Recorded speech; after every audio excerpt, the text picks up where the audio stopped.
Información precisa, completa, veraz, objetiva e independiente. Directo a tu pantalla. Voz de América en RCR 750.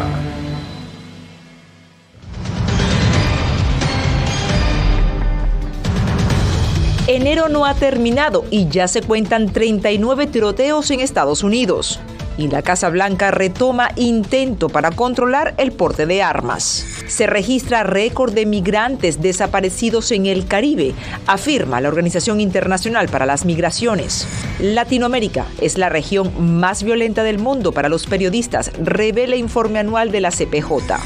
Y cumbre de la CELAC reúne a representantes de más de 30 países, con algunas ausencias notorias.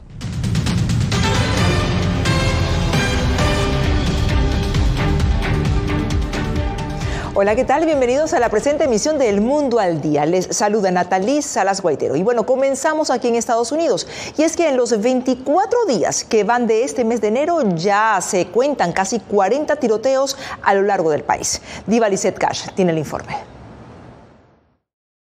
Son ya 39 los tiroteos masivos en Estados Unidos cuando ni siquiera ha concluido el primer mes del 2023, de acuerdo con la organización Gun Violence Archive. Un trabajador agrícola asiático fue detenido este lunes después de que 7 de sus colegas fueran asesinados frente a niños en California, días después de que otro hombre matara a 11 personas en una celebración del Año Nuevo Lunar cerca de Los Ángeles. Se cree que Zhao actuó solo y no hay más amenazas para esta comunidad. Esta es una tragedia devastadora para la comunidad y las familias afectadas por este indescriptible acto de violencia. El gobernador Gavin Newsom dice que California ha hecho más que la mayoría de los estados en las leyes de control de armas, pero aún no es suficiente para detener los tiroteos masivos. Estas son solo armas de pura destrucción masiva, y el hecho de que eso no se esté abordando en este país es cómico, es vergonzoso, es ofensivo para los sentidos, al sentido común, a la dignidad. La organización sin fines de lucro lleva un conteo de los incidentes con armas de fuego. El asesinato en masa de Half Moon Bay de hoy es el 6º del año. En 2022 experimentamos el primer asesinato en masa del año, también el 23 de enero. Los incidentes han incluido disparos en lugares públicos, disparos en lugar de trabajo, reunión familiar, disparos de pandillas y 2 aniquilaciones familiares. Estas estadísticas mortales de enero llegan pese a que el presidente Biden firmó en junio pasado una ley que refuerza el control de armas, calificada por la Casa Blanca como la más significativa en 30 años para reducir la violencia armada en Estados Unidos. Diva Lizette Cash, Voz de América, Washington. Y ante estos eventos, el presidente Joe Biden renovó su llamado al Congreso para prohibir 205 tipos de armas de asalto aquí en Estados Unidos. El mandatario apoya una propuesta de ley presentada en el Senado por la bancada de su propio partido. Nos conectamos con Jorge Agobián, que está en la Casa Blanca. Jorge, adelante. Así es, Nathalie. Reunido con legisladores demócratas, el presidente Joe Biden pidió desde aquí, desde la Casa Blanca, este martes que se apruebe este proyecto de ley en el Congreso. Pero probablemente no son los demócratas, líderes del partido de gobierno, quienes serían el obstáculo en este caso, sino los republicanos, el partido de oposición que mantiene la mayoría en la Cámara de Representantes y en el Senado. Varios líderes están en contra de esta propuesta. Pero ¿de qué se trata? A continuación lo explico. El proyecto de ley busca emular una prohibición de armas de asalto aprobada por el Congreso en 1994, que expiró hace casi 2 décadas. Entre los promotores de la propuesta de entonces y ahora está la senadora demócrata Dianne Feinstein y el presidente Joe Biden. En los 10 años que la prohibición de armas de asalto estuvo vigente, los tiroteos masivos disminuyeron, después de que los republicanos dejaron que la ley expirara en 2004 y se permitió que esas armas se vendieran nuevamente. Los tiroteos masivos se triplicaron. El proyecto presentado este lunes busca prohibir, entre otras cosas, la venta, fabricación, transferencia e importación de 205 armas de asalto de estilo militar. así como cargadores y otros dispositivos que contengan más de 10 rondas de municiones. La iniciativa de la bancada demócrata contempla además profundizar la verificación de antecedentes a los compradores y aumentar la edad mínima para adquirirlas de 18 a 21 años. Los portadores de armas de este estilo podrían mantenerlas, según el borrador. Act quickly and deliver. El presidente Biden instó al Congreso a actuar rápidamente y aprobar la ley, recalcó la portavoz del mandatario este martes. Pero la propuesta tiene pocas probabilidades de ser aprobada en un Congreso dividido, en el que líderes de la bancada republicana en las dos cámaras se oponen a la medida argumentando los derechos consagrados en la Constitución. Hay mucho que podríamos hacer para que las personas estén más seguras. Los demócratas no quieren eso. Quieren desarmarte a ti, ciudadano respetuoso de la ley. La administración Biden no descarta encontrar apoyo bipartidista para aprobar este proyecto de ley, argumentando desde aquí, desde la Casa Blanca, la ley aprobada y promulgada en el año 2022 que avanza o profundiza los antecedentes para los compradores de armas. Bien, gracias a nuestro compañero Jorge Agobián. Y bueno, el hallazgo de documentos clasificados por parte del FBI toca ahora al vicepresidente republicano Mike Pence. Y es que una docena de archivos clasificados fueron descubiertos en su casa en Indiana, según lo comentó su abogado Greg Jacob. En una misiva enviada a los archivos nacionales, Jacob explicó que el equipo encargado de la mudanza empaquetó sin darse cuenta estos documentos. El ex vicepresidente Pence dijo que está dispuesto a colaborar en cualquier investigación.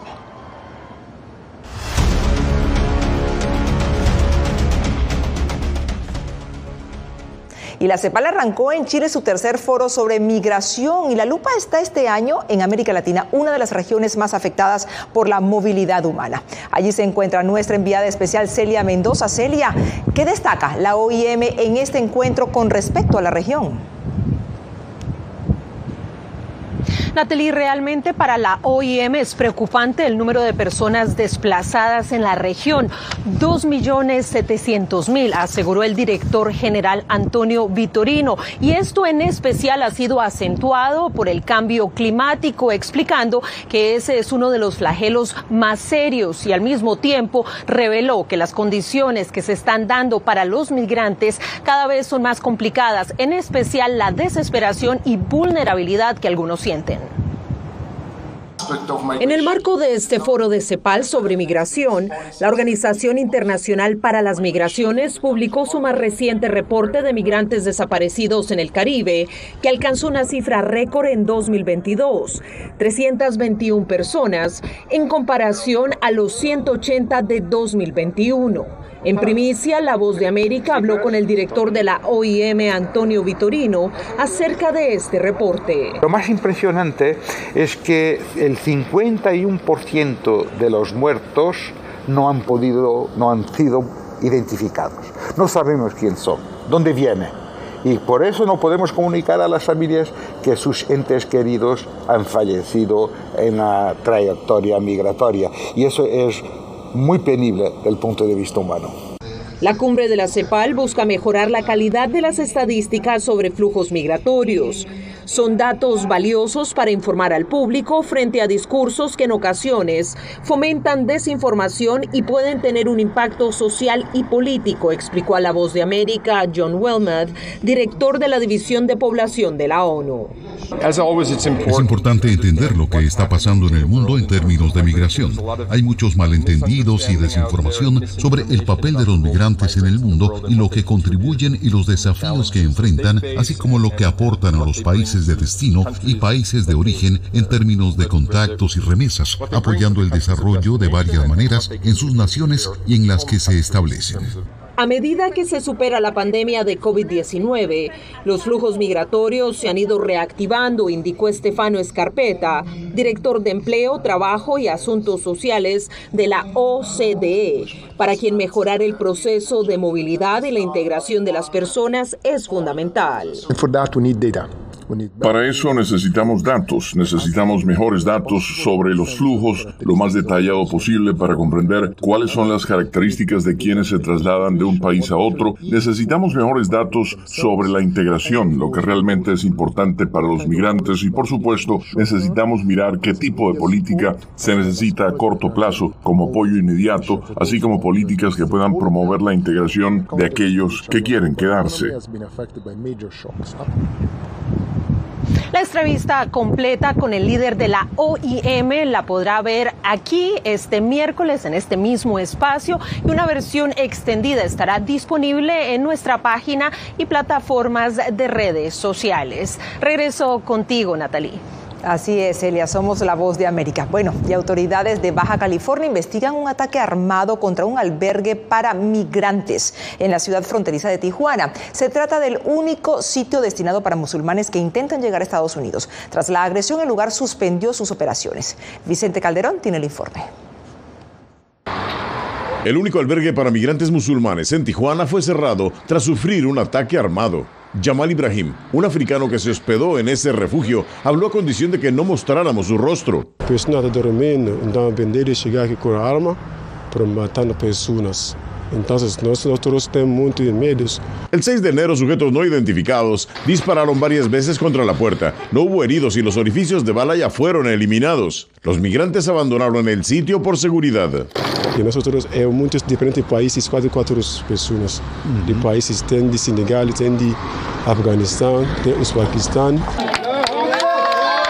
Inauguraron el refugio el año pasado para servir a los musulmanes que llegan a Tijuana rumbo a la Unión Americana. Para evitar que usen coyotes. Su directora cruzó la frontera y desde California nos dijo que no haría comentarios. Residentes de la zona dijeron que temen hablar en cámara, pero confirmaron la balacera. La Fiscalía Estatal informó que 2 días antes del ataque amenazaron con quemar el albergue y tras los disparos dejaron una cartulina con las siglas del Cártel Jalisco Nueva Generación. No es la primera vez que amenazan a quienes ayudan a los migrantes. A fines del año pasado, el director de otro albergue también denunció el acoso criminal. Se acercó un grupo, unos 2 personas, a amenazar el lugar y quererlo quemar. La Fundación de Latinas de San Diego, que opera el albergue musulmán, espera reabrir cuando concluya la investigación de las autoridades. Vicente Calderón, Voz de América, Tijuana.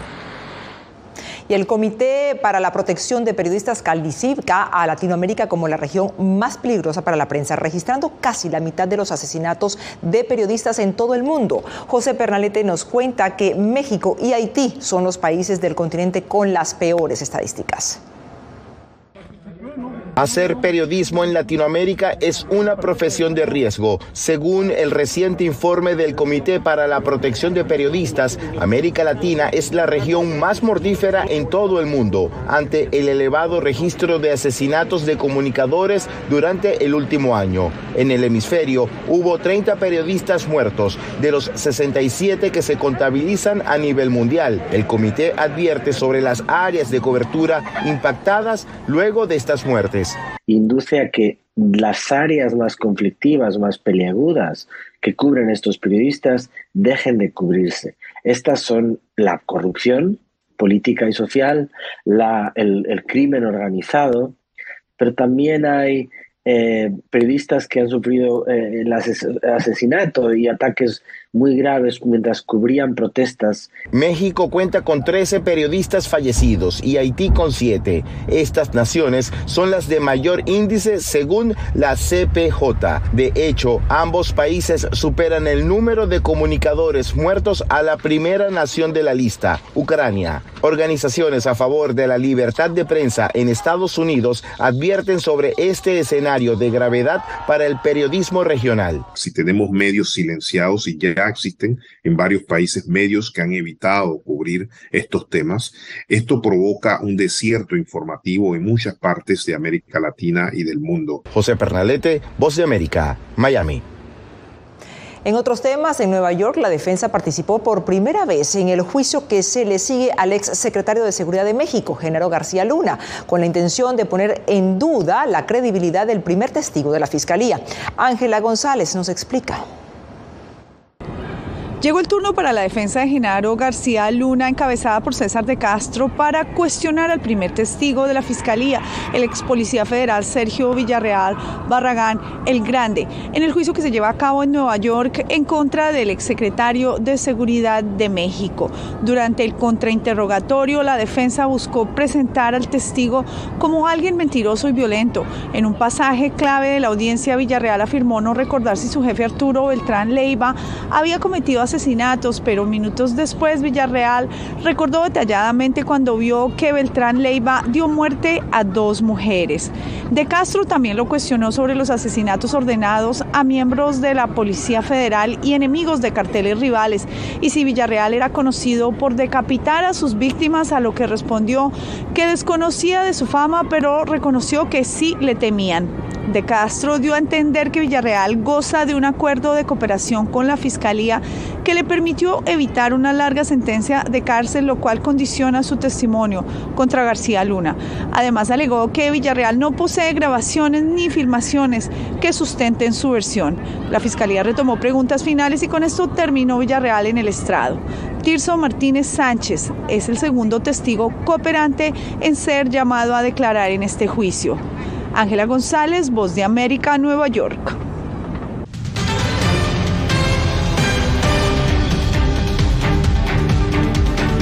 Seguimos en el mundo al día de La Voz de América y presidentes y representantes de más de 30 países miembros de la CELAC celebran su 7ª cumbre en Argentina, un evento signado por el regreso de Brasil, ahora con el presidente Lula da Silva, y la ausencia de los mandatarios de Nicaragua y Venezuela. Jacopo Luzzi nos informa. Sin los presidentes Nicolás Maduro de Venezuela y Daniel Ortega de Nicaragua, quienes cancelaron su participación, 14 jefes de Estado y de gobierno latinoamericanos se reunieron este martes en Buenos Aires para asistir a una cumbre de CELAC que dio la bienvenida de vuelta a Brasil. El presidente Luis Ignacio Lula da Silva busca reconstruir puentes después de que su predecesor Jair Bolsonaro se retirara de la agrupación, mientras el anfitrión Alberto Fernández dijo que la oportunidad de unir a la región es un imperativo. Y la democracia está definitivamente en riesgo. Después de la pandemia hemos visto cómo los sectores de ultraderecha se han puesto de pie y están amenazando a cada uno de nuestros pueblos. En la plenaria emergieron diferentes posturas sobre la situación en Perú. Un grupo pidió la liberación inmediata del presidente destituido, Pedro Castillo. Otros solicitaron que haya elecciones a la brevedad. Exigir que cese la represión, que se abra el diálogo, que sea el pueblo el que decida en democracia, es decir, en elecciones limpias, libres. Entre los ausentes destacó el mandatario mexicano Andrés Manuel López Obrador, quien dijo que no pudo participar debido a otros compromisos y respaldó la ausencia del mandatario venezolano. Maduro aseguró que no viajó a Argentina porque lo querían emboscar. Jacopo Luzzi, Voz de América. Y mientras los líderes del continente se dan cita en la cumbre de la CELAC, algunos países como Colombia y Cuba estrechan una relación bilateral tras el enfriamiento experimentado durante los gobiernos anteriores a la presidencia de Gustavo Petro. Jair Díaz nos cuenta.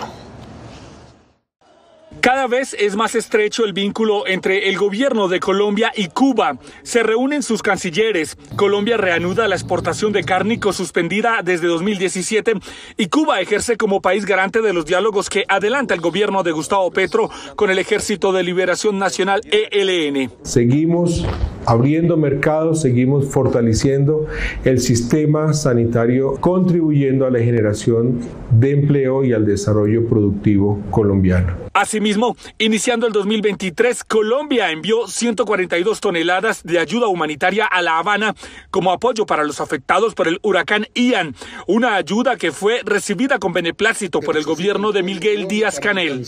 Nuestro profundo agradecimiento al pueblo y gobierno de Colombia por el envío de ayuda humanitaria a Cuba en solidaridad con las familias damnificadas del huracán Ian y en apoyo a las labores de recuperación. Acuerdos de cooperación que para el analista Andrés Nieto buscan fortalecer los lazos con Cuba en materia comercial, económica, política y social. Con Cuba el país tiene una deuda. Recordemos que los pasados procesos en el marco de la negociación de paz con las FARC se dieron precisamente en este país como una de las garantías.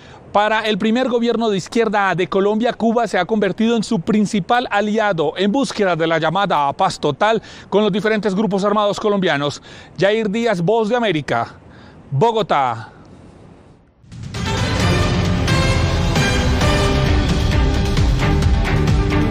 Seguimos en La Voz de América y más de 1 millón de nicaragüenses sufren hambre. Esto según el más reciente informe de la Organización de las Naciones Unidas para la Alimentación y la Agricultura, FAO. El estudio revela además que Nicaragua es el país mesoamericano con la alimentación más deficiente. Donaldo Hernández nos informa. La pandemia del coronavirus, el impacto de 3 huracanes en los últimos 2 años y los efectos del cambio climático han convertido a Nicaragua en el país que más sufre hambre en Mesoamérica, según revela la Organización de las Naciones Unidas para la Alimentación y la Agricultura. A esto se suma la escalada sostenida de los precios de alimentos agravada por el conflicto de Ucrania, principalmente por el comportamiento de los precios de los aceites vegetales, cereales y fertilizantes. De acuerdo con el informe de la FAO, el 18.6% de los nicaragüenses sufre hambre, es decir, 1.200.000 personas. Sin embargo, el gobierno de Daniel Ortega sostiene que programas como los huertos familiares creados en todo el país mantienen garantizada la seguridad alimentaria. Transferir recursos, transferir capacidades en el tema de la producción acuícola. Después de Nicaragua, Guatemala y Honduras son los países que más padecen hambre en Mesoamérica, según la FAO. En este sentido, el economista Daniel Suchar recomienda a estas naciones modernizar su producción. Tiene que haber una voluntad política, dejar los sesgos de ideologías y buscar estas buenas prácticas, como sucede en Corea del Sur, como sucede en algunas partes de India, que son casos de éxito. En los últimos 7 años, la inseguridad alimentaria en América Latina y el Caribe aumentó en casi 100 millones de personas, según la FAO. Donaldo Hernández, Voz de América.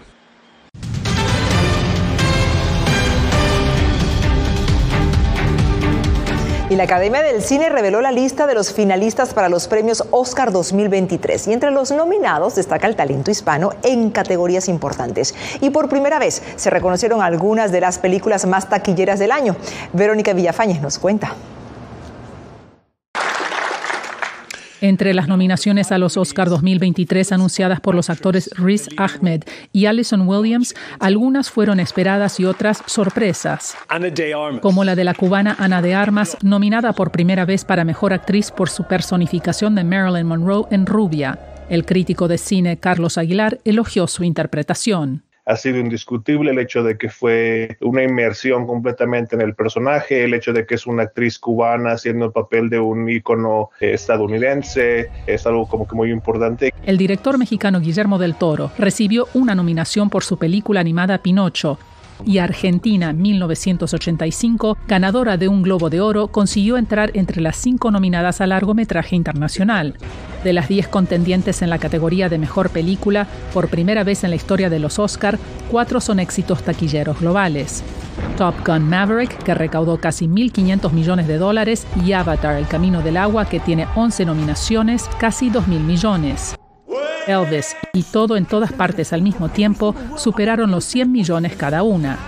Quizás la atención de esos números después de la pandemia llamó la atención. Y también el hecho de que este año sí hay una mezcla entre lo popular y lo artístico que le da un balance interesante a las 10 nominadas. La película alemana Sin Novedad en el Frente, con 8 nominaciones, incluyendo la Mejor Película y Largometraje Internacional, podría descarrilar las aspiraciones de Argentina en 1985.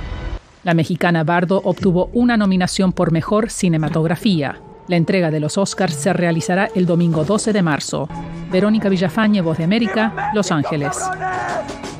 Y en helicóptero, así llegó a Sydney el balón oficial de la Copa Mundial Femenina de la FIFA 2023. Ocean Uns es el nombre que le dieron a la pelota creada por la firma Adidas, inspirada en los paisajes naturales de los dos países anfitriones, Australia y Nueva Zelanda. El balón cuenta con la misma tecnología de las pelotas del Mundial Masculino de Qatar 2022, que proporciona datos a los árbitros en tiempo real.